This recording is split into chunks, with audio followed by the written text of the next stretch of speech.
Hoy voy a hablarle de fidelidad. Diga conmigo, fidelidad. Y ahí, preciosa esa imagen del trigo que está brotando. Y voy a hablarles del libro del profeta Jeremías. El profeta Jeremías fue un profeta que estuvo hablando al pueblo de Dios, a la nación de Judá e Israel, en un tiempo difícil, un tiempo donde muchos problemas estaban aconteciendo, donde había muchas personas que, digamos, que pasaban de Dios o que tenían a Dios al margen. Era un tiempo también de mucha religiosidad. El pueblo buscaba a Dios de manera religiosa, con rutinas y con tantas otras cosas. Pero en medio de toda la profecía y el mensaje de Jeremías, Dios parece que intercala aquí una historia y habla de una familia que parece que está fuera de todo contexto, porque aparece ahí en el capítulo 35 de Jeremías. Y hoy quisiera leer todo este capítulo. ¿Cuántos han leído Jeremías? Tantísimo. Pues está esta historia ahí que la vamos a leer el día de hoy. Capítulo 35 de Jeremías, los versos 1 a 19. Dice lo siguiente. Palabra que vino a Jeremías de parte del Señor en los días de Joacín, hijo de Josías, rey de Judá, diciendo: Ve a la casa de los recabitas, habla con ellos, llévalos a la casa del Señor, a una de las cámaras, y dales a beber vino. Entonces tomé a Jaazanías, hijo de Jeremías, hijo de Abasinías, y a sus hermanos, y a todos sus hijos, y a toda la casa de los recabitas, y los llevé a la casa del Señor, a la cámara de los hijos de Anán, hijos de Igdalías, hombre de Dios, la cual estaba cerca de la cámara de los oficiales, que estaban encima de la cámara de Maasías, hijo de Salum, guarda del umbral. Entonces puse delante de los hombres de la casa de los recabitas jarras llenas de vino y tazas, y les dije: bebed vino. ¿A quién le gusta el vino? A ver, yo sé que a Ricky, al pastor Ricky, no le gusta el vino. ¿A quién le gusta el vino? El blanco afrutado ese, No voy a dar nombres porque no puedo, El tintito ahí de uva, Hasta el moscatel es bueno para... ¿A quién le gusta el vino? A ver, que no lo he visto yo. ¿A quién le gusta el vino? Es que si te ponen un plato de carne de conejo, un salmorejo, como yo comí ayer, y no te ponen vino, digo, pues quítame el conejo también, si no me va a poner vino. Esto estaba sucediendo. Y los pone allí y le dice: bebed vino. Mas ellos dijeron: no beberemos vino, porque Jonadab, hijo de Recab, nuestro padre, nos ordenó diciendo: no beberéis vino jamás, ni vosotros ni vuestros hijos. No edificaréis casa, ni sembraréis simiente, ni plantaréis viña, ni poseeréis ninguna, sino que habitaréis en tiendas todos vuestros días, para que viváis muchos días en la tierra donde sois peregrinos. Y nosotros hemos obedecido la voz de Jonadab, hijo de Recab, nuestro padre, en todo lo que él nos mandó, de no beber vino en todos nuestros días, ni nosotros, ni nuestras mujeres, ni nuestros hijos, ni nuestras hijas, y de no edificarnos casa en donde morar, y de no tener viña, ni campo, ni sementera. Hemos habitado solamente en tiendas y hemos obedecido y hecho conforme a todo lo que nos mandó nuestro padre Jonadab. Pero sucedió que cuando Nabucodonosor, rey de Babilonia, subió contra la tierra, dijimos: venid y huyamos a Jerusalén, ante el ejército de los caldeos y ante el ejército de Aram. Por eso habitamos en Jerusalén.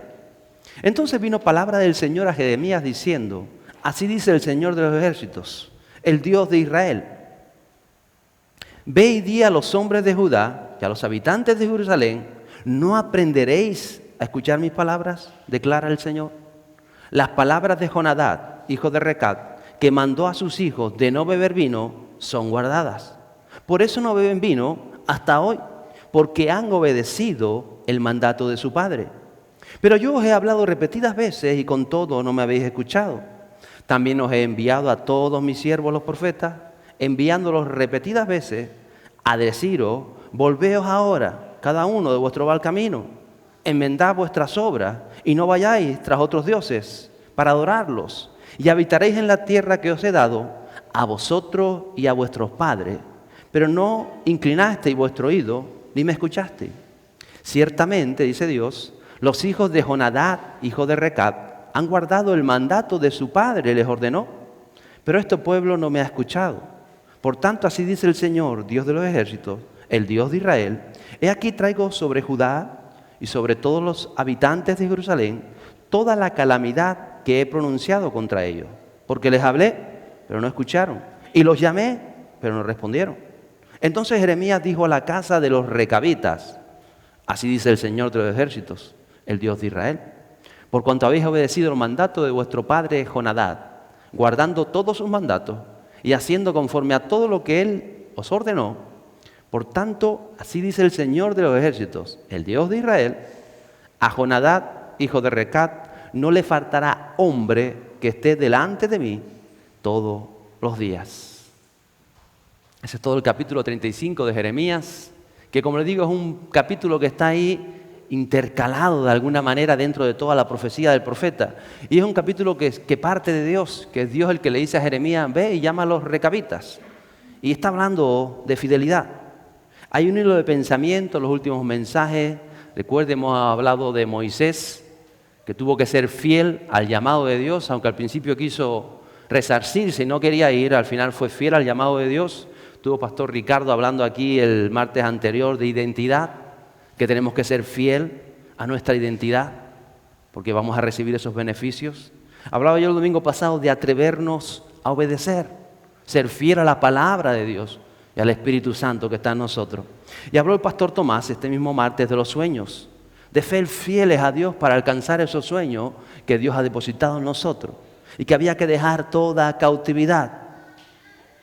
Como decía mi esposa, el que sueña con un chalet con piscina. ¿Cuántos sueñan con un chalet con piscina? A lo mejor lo apuntaron ahí. Algún ventilador no, algún abanico, veo así. Qué bueno, soñar con un chalet con piscina. Y como decía aquella pastor, ya tengo el chalet con piscina, Dios me dio mi sueño, qué bueno que Dios te ha dado tu sueño. ¿Y cómo fue eso? Oh, resulta que unos alemanes compraron enfrente y como están 6 meses aquí y 6 meses allá, cuando se fueron ocupé la casa con el apartamento y con la piscina y con todo. Oye, ahora cuando vengan los alemanes, es su problema. Estoy de ocupa aquí ahora, ¿se imagina? Gracias a Dios por mis sueños cumplidos. No. Por eso es necesario primero, para alcanzar nuestros sueños, romper con esa cautividad, como decía el pastor Tomás. Porque cuando estamos cautivos de tantas cosas, nuestros sueños no se alinean a los sueños de Dios, pero cuando Dios nos ha liberado y seguimos adelante, podemos alcanzar nuestro sueño en Cristo y Él lo va a hacer de la manera como se hacen. Jeremías está escribiendo en un tiempo difícil, fue un tiempo lleno de incertidumbre, de conflictos sociales, y Dios le dice en medio de ello: Jeremías, llama a los recabitas. Mire, los recabitas eran como un apellido, era como una casa paterna. Él podía haber dicho, para que usted lo entienda, llama a los Pacheco. ¿Y quién va? Los Pacheco. Pero también podía haber llamado a los Pérez, ¿no? ¿Y quién va? Los Pérez. O a los Fernández. O a los López. Él dijo, llama a los recabitas. Y cuando está hablando de nuestro padre Recab y nuestra padre Jonadab, no es que está hablando del padre, está hablando del tatarabuelo. Era toda una línea dinástica, una línea patriarcal. Por eso dicen nuestro padre, porque está hablando del patriarca, que ya no estaba, pero que había hecho un pacto con Dios y se lo había pasado a toda su familia. De eso está hablando, los recabitas. Ya digo, ponga ahí los pachecos si usted lo entiende mejor. Porque quiere enseñarnos Dios, en medio de un momento de dificultad como el que muchas veces vivimos, con la sociedad que vivimos, que algo acerca de la fidelidad. ¿Qué es la fidelidad? Yo busqué la definición de fidelidad. Usted sabe que a mí me gusta buscar las definiciones, porque a veces cada uno interpreta las palabras de manera diferente. Y es una palabra que viene del latín fidelitas. Y fidelitas se le decía a aquella gente que servía a un dios, al dios Marte, al dios Zeus, a la diosa Afrodita, aquellos que trabajaban en el templo, que se dedicaban toda su vida, a veces ni se casaban, ni todo, por estar en el templo atendiendo a los dioses. A ellos se les decían los fidelitas. Son fieles, están ahí siempre. De ahí viene esa palabra, fidelidad.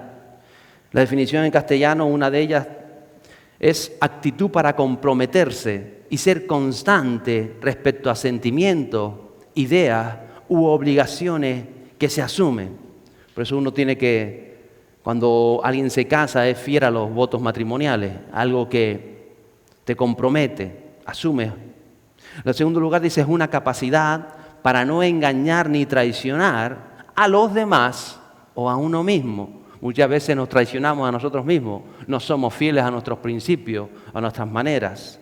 Y en tercer lugar, decía también el diccionario de la lengua española, es la decisión libre y voluntaria para permanecer firme e inconstante en aquello que se cree. Es una persona fiel.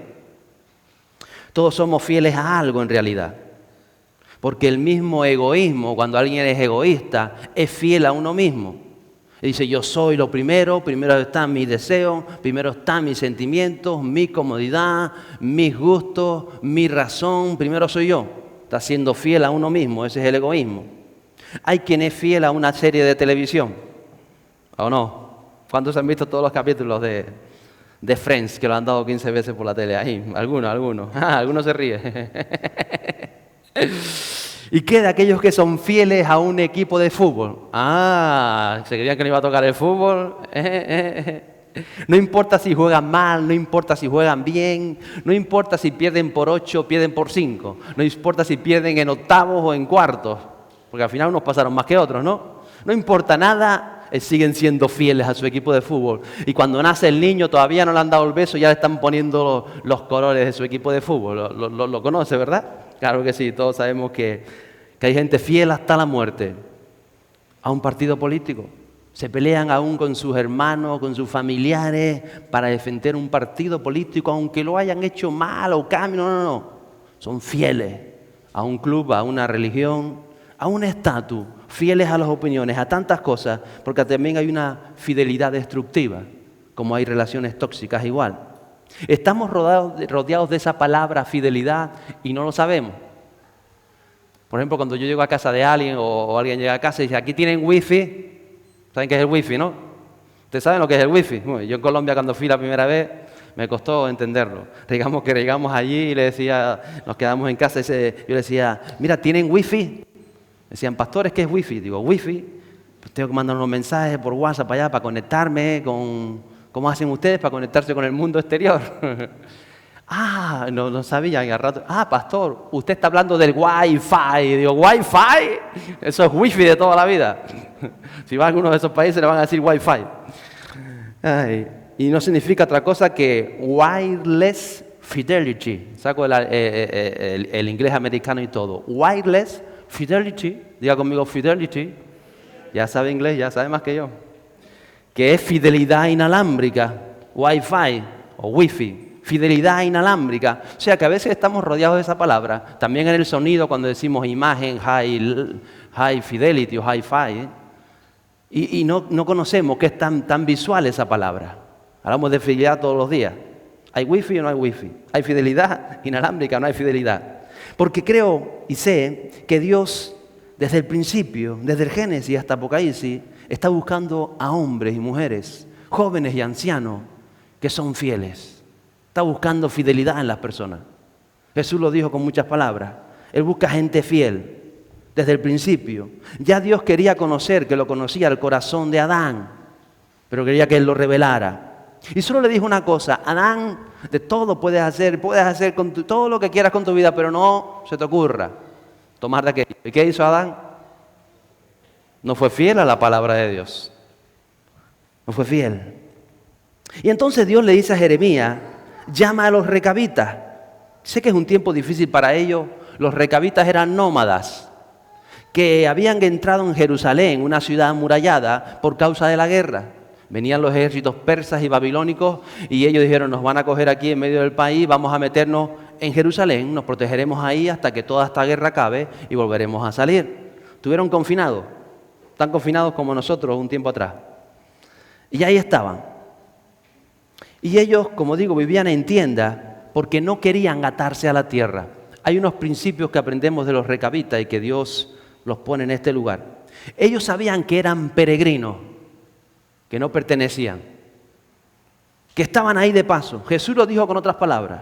Jesús dijo, no os hagáis tesoros donde la polilla y el herrumbre corroen y donde hay ladrones que les van a robar.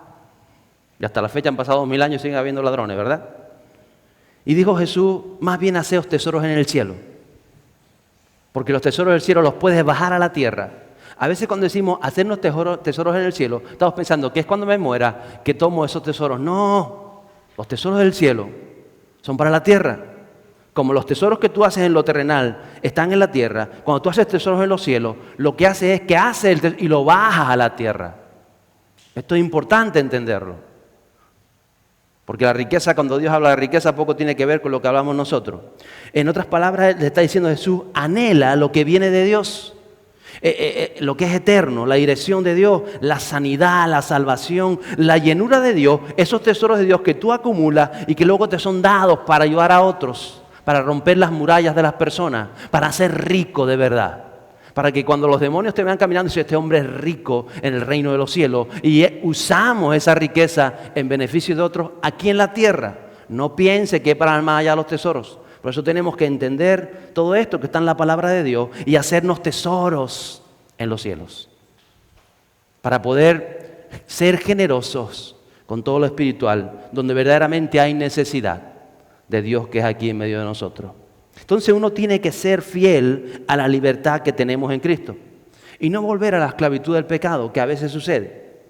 De enredarnos otra vez con los problemas, de enrollarnos de nuevo con la mentalidad, de meternos en compromisos que nos sacan del propósito, de empezar debates o discusiones que no tienen nada que ver. Y le pasó a Israel, hablaba de Moisés hace una semana. Israel sale de Egipto y se encuentra con dificultades. Dice que llegó un momento en que no había agua, estaban en el medio del desierto y no tenían agua y empezaron a tener sed. Ellos podían mirar adelante y ser fieles a las promesas de Dios. Dios nos ha dicho, vamos a una tierra prometida, no te faltará y yo los voy a salvaguardar hasta que lleguen allí y van a tomar posesión de la tierra. Esa era la palabra de Dios, una tierra que fluye leche y miel. Ellos podían ser fieles a esa promesa de Dios, a esa palabra de Dios y seguir avanzando o mirar atrás, que en este caso fue lo que hicieron. Miraron atrás y fueron fieles a lo que conocían. Ellos recordaron la comida de Egipto. Ellos dijeron, había mucha agua en Egipto, estaba el Nilo, ese río caudaloso, allí no pasábamos sed, allí teníamos agua. Y entonces empezaron a decir unos a otros, volvamos atrás. Vamos y hablamos con Faraón, le decimos que no, que nos equivocamos, que nosotros le vamos a servir y todo esto. La pregunta es, ¿a qué somos fieles cuando tenemos los momentos de dificultad? Cuando quizá hay escasez o hay incertidumbre. Cuando te falta para el alquiler o te falta para la hipoteca o alguien te falló o la enfermedad te visita. ¿A qué somos fieles? ¿A lo que Dios nos dice? ¿A lo que está por delante? ¿O a lo que conocemos? Sucede. Israel se quedó sin agua. Quizás tú este mes con todo esto de los ERTES y todo esto, quizás se te hace difícil pagar el alquiler o pagar la hipoteca, pero tienes agua. ¿Cuántos tienen agua en su casa? ¿Cuántos abren el chorro y pueden beber? ¿Saben que pueden beber? Agua potable. Hasta hace poco se bebía esa agua siempre, ahora se compran botellas, pero bueno. Puedes beber agua, ¿verdad? Algunos vienen, si alguien tiene sed, que me lo diga, que por aquí también hay agua. Hay agua, tenemos agua, ¿verdad? Nuestros niños tienen agua, ¿verdad, Ricky, Yani? ¿Tienen agua? Qué bueno. Porque esta gente en el desierto tenían hijos pequeños, más de lo que tenemos nosotros, y tenían sed. Estaban tratando con la vida y la muerte. Y decían, aquí nos podemos deshidratar, aquí nos podemos morir. ¿Entiende dónde lo quiero llevar? ¿Entiende la mentalidad? Nosotros a veces nos ahogamos en cositas y miramos la palabra de Dios y decimos, ¿cómo esta gente fue tan terca? ¿Cómo fue tan terca para volver atrás? Pero es que a veces lo estamos haciendo nosotros y no somos conscientes. Y en otras palabras, surge en el corazón los que verdaderamente eran fieles a las promesas de Dios y no eran fieles a lo que dejaron atrás. Había otros que todo lo vieron negro, que lo vieron negativo, que le echaban la culpa a Moisés y que cambiaron los planes que Dios tenía para ellos por un momento de dificultad, un momento de estrechez, un momento que era simplemente para que la fidelidad saliera a Dios. Lo que hizo fue que la fidelidad verdaderamente no surgió. Por eso no podemos ser fieles a las corrientes del mundo, a la sociedad, a lo que vemos, a lo que dicen, y ser fieles a los valores de Dios, porque son opuestos, no tiene nada que ver lo que la sociedad nos dice con lo que nos dicen los principios de Jesús o los valores del reino. Muchos de ellos, incluso los israelitas en aquel tiempo, decían, vámonos a Egipto, porque Dios está con nosotros. lo vamos a hacer en el nombre del Señor. O sea, ¿hasta qué punto nos equivocamos tanto? Como en tiempo de Jeremías, porque Joacín, el rey que gobernaba en aquel tiempo, él pensaba que Dios estaba con él. Él decía, nos vamos a rebelar y vamos a hacer esto y vamos a hacer lo otro porque Dios está con nosotros. Y por eso Jeremías le llama a esta gente, a los recabitas. Hechos, libro de Hechos, recoge la primera persecución de los creyentes. Tiempos difíciles. Gracias a Dios no nos están persiguiendo, por lo menos aquí no. Aunque en China sí, hay un tremendo avivamiento por la iglesia perseguida.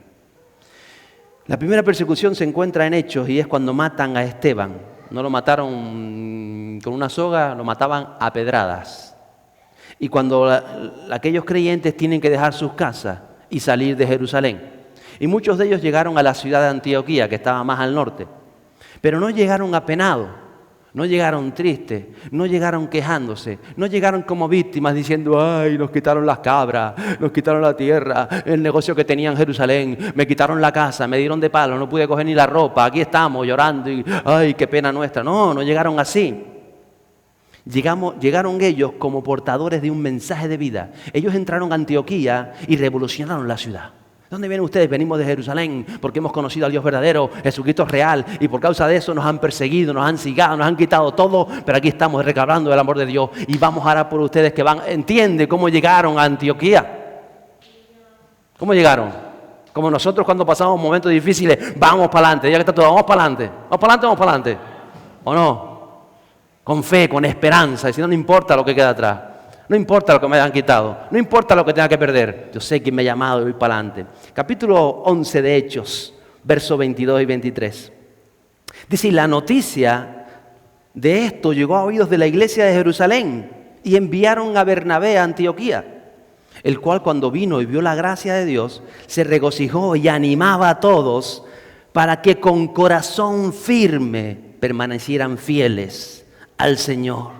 Les animaba a ser fieles de corazón. En los momentos más difíciles de su vida, ellos aprendieron a ser fieles a Dios, a ser fieles al mensaje.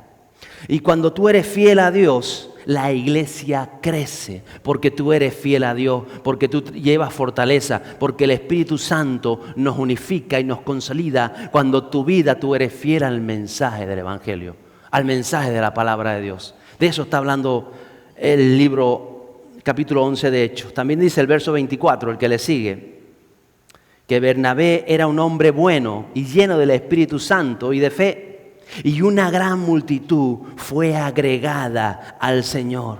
Mire, las personas buscan ser fieles a algo. Está en nuestro ADN como humanidad.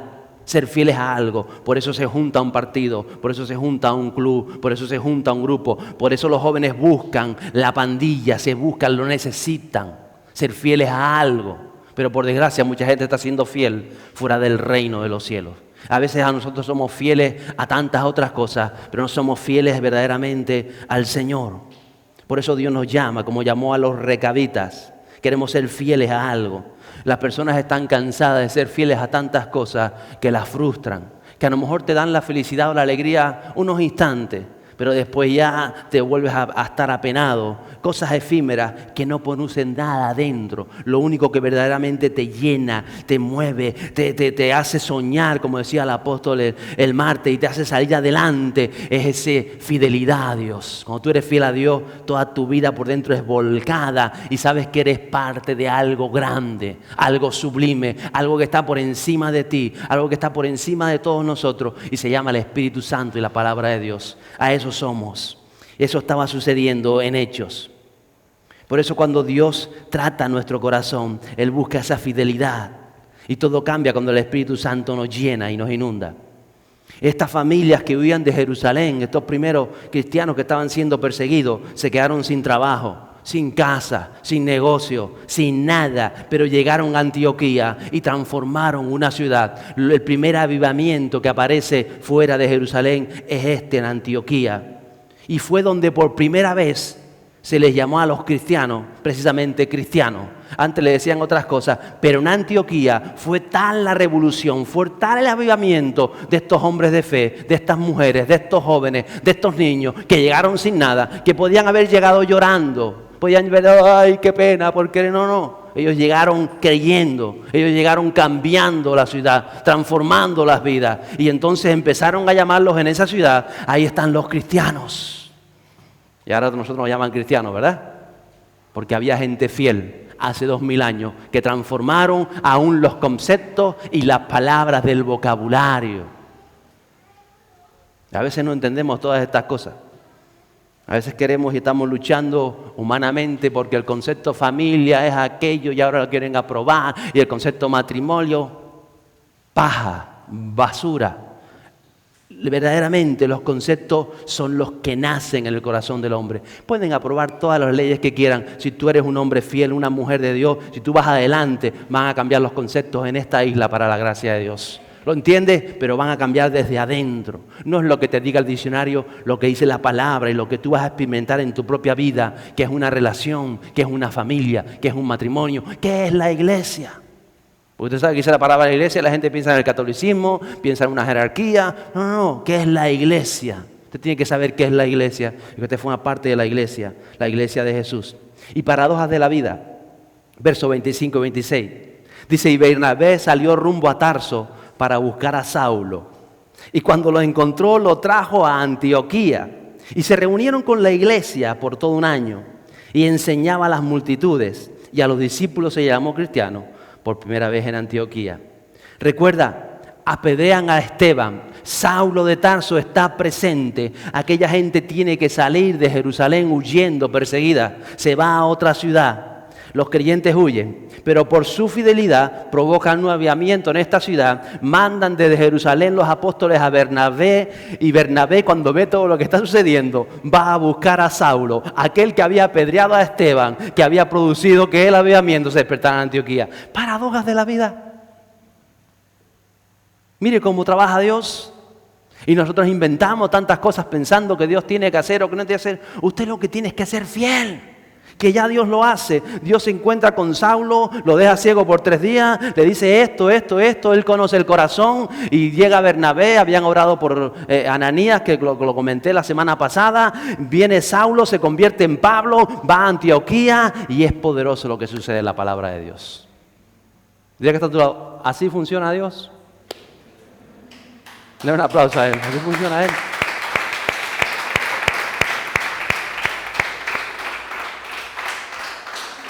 Nosotros solo tenemos que ser fieles a la palabra. No inventemos más nada. No te pongas a especular, pues si yo hago esto, yo hago lo otro, yo hago tal, y yo ocupo la casa porque... No inventes historia. Tú sé fiel a los principios, tú sé fiel a la palabra, tú sé fiel al mensaje, tú sé fiel a aquello que el Espíritu Santo te va revelando y vas a ver lo que hace Dios. Y Él lo hace. Los recabitas no bebían vino, ni se ataban a propiedades, porque eran fieles a la palabra de un antepasado, de un tatarabuelo. Y eso los había ayudado a ellos a ser mejores personas, a ellos, y a honrar a Dios. Y en medio de una generación corrompida que estaba viviendo Jeremías, ellos habían permanecido ajenos a todo aquello.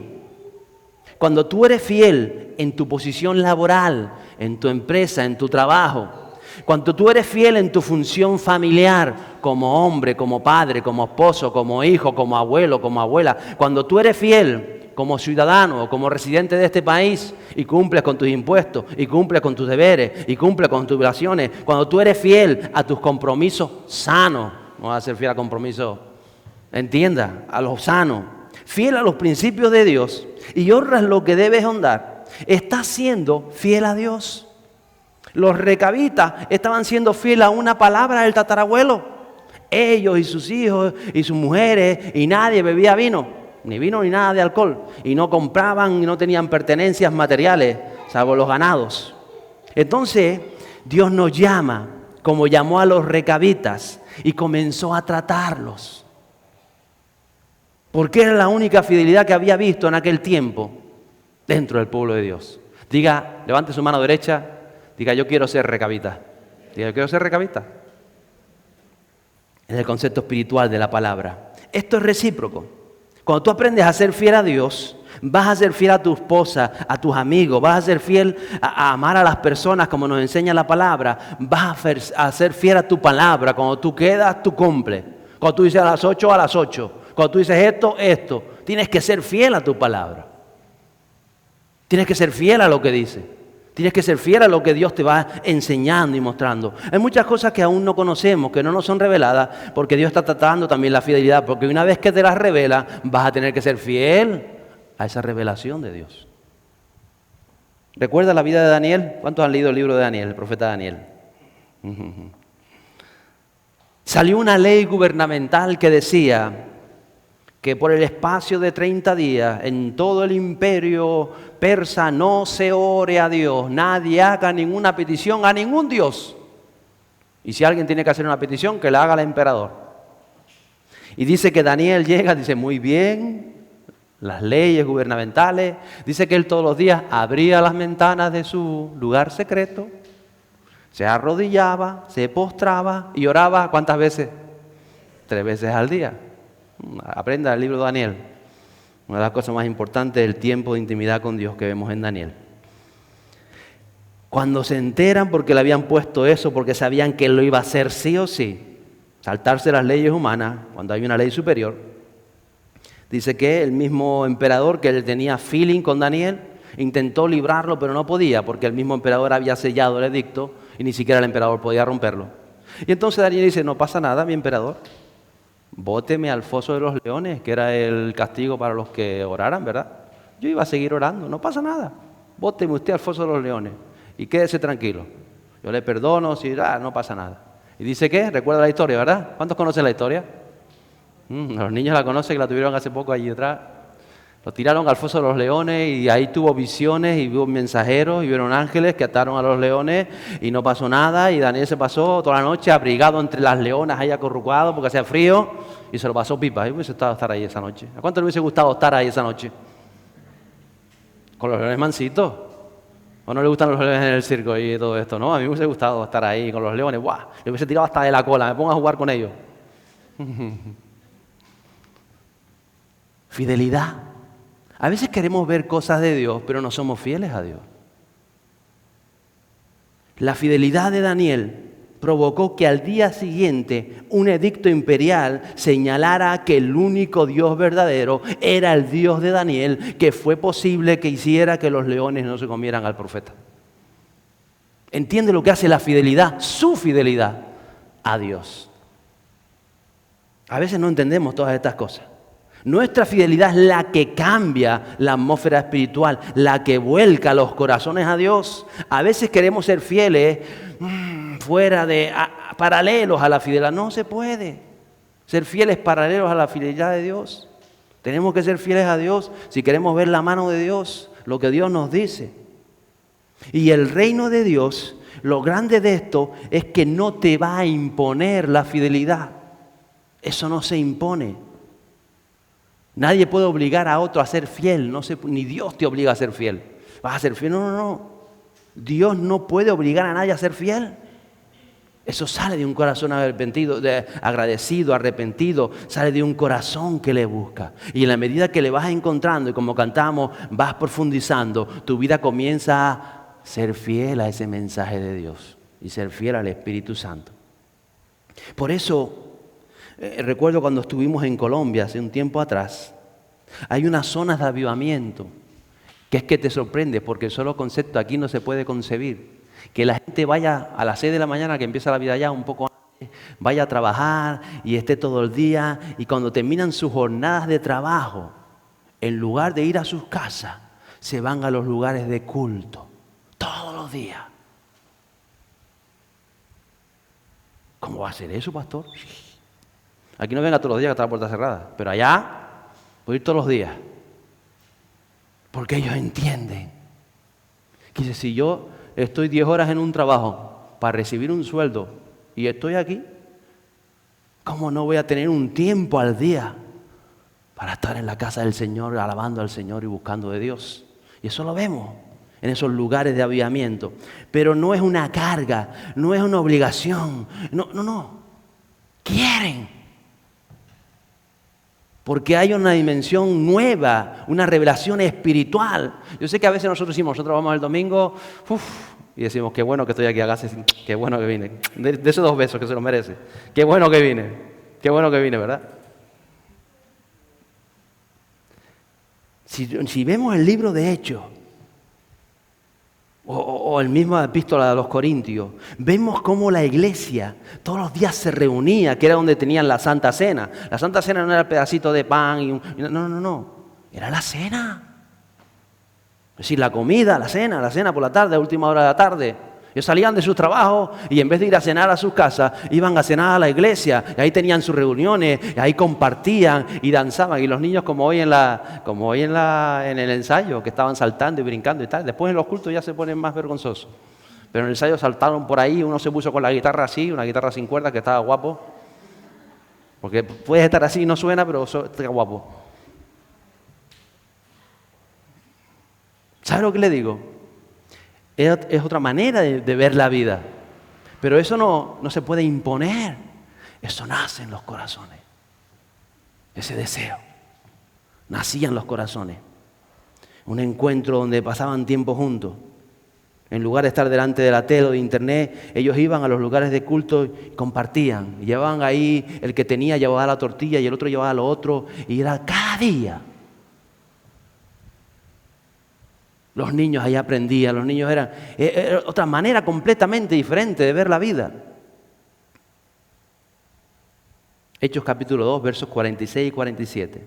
Mire lo que dice. Día tras día continuaban unánimes en el templo y partiendo el pan en los hogares. Comían juntos con alegría y con sencillez de corazón, alabando a Dios y hallando favor con todo el pueblo. Y el Señor añadía cada día al número de ellos que iban siendo salvos. Yo creo que tenemos muchas cosas que pensar en nuestras vidas. Meditar en lo personal. Recuerde que el pastor Tomás nos mandó a escribir los sueños. Yo espero que usted lo haya hecho. Yo sé que usted lo ha hecho porque es parte también del mensaje. Cuando aquí se da un mensaje en el nombre del Señor y nos manda algo, es esa parte. Es lo que nosotros tenemos que hacer. El mensaje muchas veces no termina cuando cerramos la iglesia. Al contrario, eso solamente es el principio del mensaje. El mensaje usted tiene que meditarlo, usted tiene que estar en su tiempo de oración, decirle, Señor, ¿qué me tomo para mí? ¿Qué querías decirme? ¿Qué estoy viendo? ¿Qué no estoy viendo? ¿Cómo llevo esto a la práctica? De eso se trata. Si no, estaríamos cayendo en religiosidad. Entonces, si estamos aquí hoy, es porque yo sé que algo está haciendo Dios adentro de cada uno. Estamos siendo fieles a esa voz y vamos mucho más allá. Esta familia habían sido fieles a la palabra de un hombre. Dios nunca le dijo no beban vino. Es más, si alguno no bebe vino está bien, pero cuando sea la boda del Cordero va a tener que beber sí o sí. Lo sabía, ¿no? Y a mí me dice la gente, pastor, yo no como carne, no pasa nada. Si vas con el Señor vas a comer cordero en la boda del Cordero, porque eso es lo que va a haber. Así que prefiero ir practicando ya aquí. ¿Entiende lo que estoy diciendo? Por eso fue un ejemplo para el tiempo de Jeremías en una sociedad corrompida, en una sociedad corrupta, que hubiera gente fiel. Dios está buscando gente fiel. Fiel en las cosas pequeñas, porque así se empieza. Fiel en las cosas pequeñas. Porque Él después nos va enseñando a ser fiel en las cosas grandes. A ser fiel cuando el Espíritu Santo nos llene por completo. Ser fiel al Espíritu Santo. Si estamos aquí, de alguna manera tú eres recabita en el principio espiritual. Yo no voy a dejar de beber vino.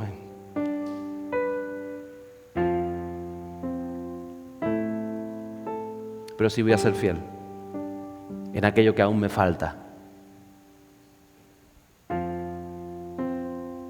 En aquello que te va siendo revelado.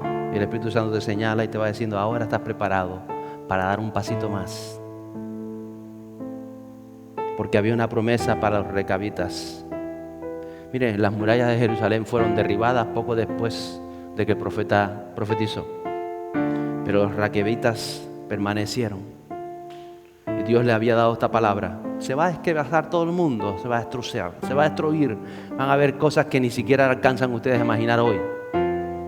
Pero aquellos que son fieles van a llevar mi presencia, van a tener mi presencia. Como los que salieron de Jerusalén y provocaron un aviamiento en Antioquía.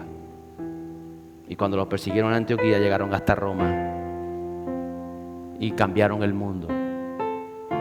Gente fiel, gente fiel.